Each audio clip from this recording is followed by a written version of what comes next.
That's how the Elder Scrolls 6 must look like for the game to be good. Part 7, let's go.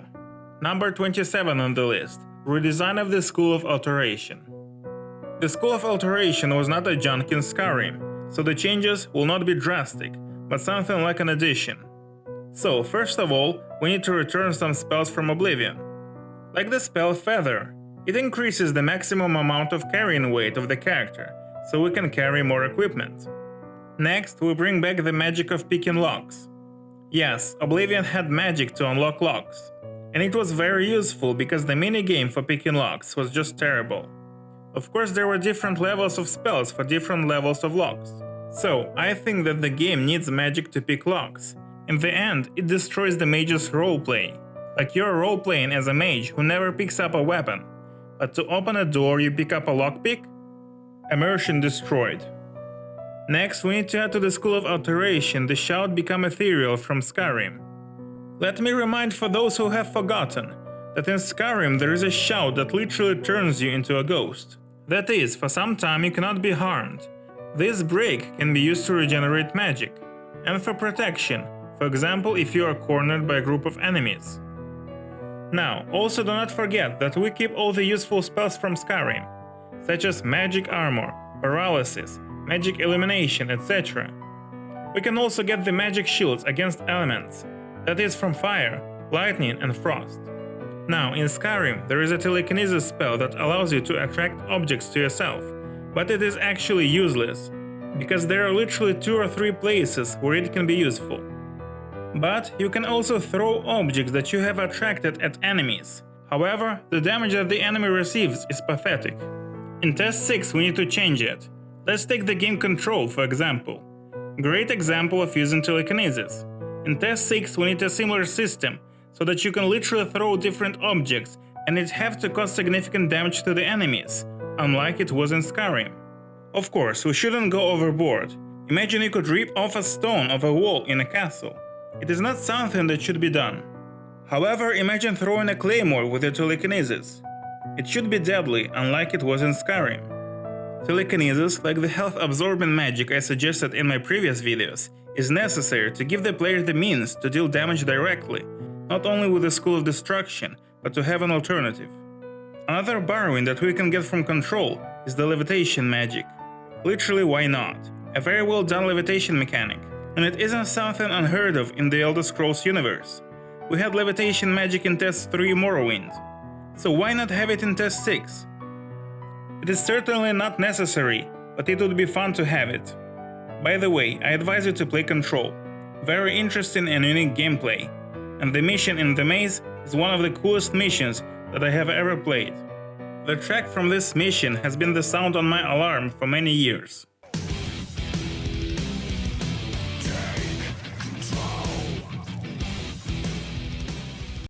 Back to discussion. And the last spell in the School of Alteration that we are going to discuss is a spell of Shared Destiny. Here we clearly need to introduce a level restriction, so that it cannot be cast on bosses and mini-bosses. The essence of the spell is that you cast a spell on 2 enemies, and what happens to one will happen to the other. That is, if one dies, the other dies. One is paralyzed by the spell, and the other one is paralyzed. This idea needs to be balanced, but the idea is super cool, and will bring a lot of variety to Test 6. I took the idea from the game Dishonored 2, where the character Emily has a similar ability. So there should be some restrictions, such as it does not work on bosses and mini-bosses, and it would be available only after like level 75 of the School of Alteration, and it would require a lot of magicka. Now, before move on, let me quickly promote my own channel. There's a lot of interesting videos on a broad variety of video game topics. A video about The Witcher 4, or about Stalker 2, and a lot of Bethesda related videos, including 6 more videos like this one. So subscribe to the channel to not miss them. Let's move on. So we discussed all the schools of magic. We still have alchemy and enchantment to discuss, but I suggest we switch gears, so as not to bring the whole discussion into the magic topic. We have already discussed a few skill trees, so I suggest we talk about the leveling system in general. Number 28 on my list, elimination of skill trees. I will say it right away. I don't like the leveling system in Skyrim. First of all, I don't like leveling out the skill trees through the system. Each level is a skill point. I don't think it is necessary to say that there are not enough points to unlock every skill that you want.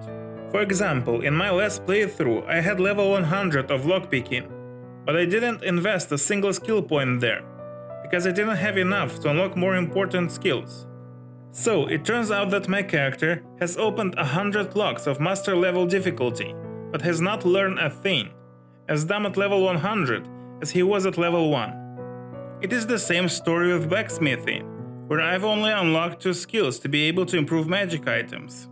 In fact, my character is again at level 100 of blacksmithing, but he hasn't learned to forge a thing, and so it is with every skill in the game. I like the leveling system of Oblivion better, where you get all the abilities and perks naturally by using and leveling your skills. As simple as that. I don't know since when it is a good idea to add more UI, user interface time in the game. It breaks the immersion. The player must spend more time playing the game, rather than staring at UI. Bethesda needs to decide whether they want to create a cool leveling system, or they want to create a beautiful menu with stars, so they shine. Unfortunately, the gaming industry trends are towards the increase of UI in games. It's sad. But enough about the bad stuff. Let's talk about the number 29 on the list. The enchantment skill. As a skill, it appeared only in Skyrim, and there are not many complaints about it. The only complaint that I've ever heard is that the skill is too strong. That's not a very bad complaint, especially in a single player game. And really, it's not bad.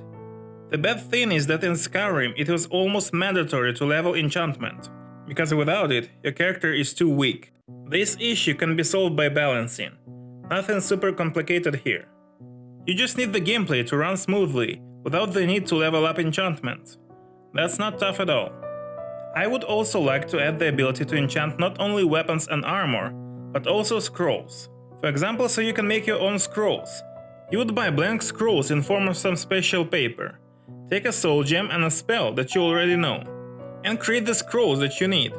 It's like a backup in case of an emergency.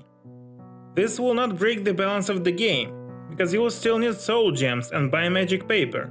Plus, it will make easier to level up enchantments. Instead of enchanting 500 iron daggers to level up, you just play and the leveling will happen naturally as you progress through the game. And the last one, enchanted arrows. We had enchanted arrows in Oblivion. We had enchanted arrows and enchanted bows. In Skyrim, we had only enchanted bows. So why not also have enchanted arrows? Enchanted arrows, enchanted bow, a poison, a sneak bonus, a headshot bonus. It is a single player game. If the player is prepared, well equipped and plays smart, I see no problem in a little OP playstyle. Number 30. Alchemy. For the most part, everything is fine with Alchemy, although there are things that should be added. For example, adding the ability to adjust how quickly a potion or a poison will work. For example, so that you can brew a poison that deals 50 points of damage to the enemies at once. Or for example, with the same ingredients, 5 points of damage for 20 seconds. It would be also cool if you could create a poison that deals 1 unit of damage in 20 seconds. For example, you attack your victim with a small poisonous dagger. The guard is coming running at you, and you pay the penalty not for murder, but for assault. You pay the penalty and you go doing your stuff. Later, your victim dies within a game week, and you are not suspected or charged for murder. Or you could inject such a poison into a sleeping victim. This would be useful for playing an assassin build. Of course, it is not necessary, and most likely, such a poison will require some rare ingredients. And it will be sold only by a vendor in a Dark Brotherhood, and it will cost, for example, 1000 septims. For balance. Also, it would be cool to add to the Alchemy school the possibility to make bombs. Something like fire mixture or frost bombs and so on. Something like it was in The Witcher 3. There's no point in discussing it much. It expands the gameplay's variety. And the most interesting thing is that it will add a class of enemies, against which I think will be interesting to fight. And finally, the more attacks there are in the game, the better. That's it for the magic section. We're officially done. We also won't discuss combat skill trees in details.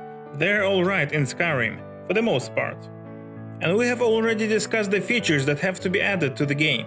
I'm talking about throwing weapons, rebound, enemies' movesets, and others that we have talked about. We still have to discuss the stealth mechanics and what to do with them, because they're in a very bad state in Skyrim. But more on that in the next video. But for now, subscribe to the channel to not miss it. Leave a generous and glorious like to this video and check out my other videos, because they all are extremely good. Share this video with a grandma so that she would also know how the ideal The Elder Scrolls 6 must look like. See you later.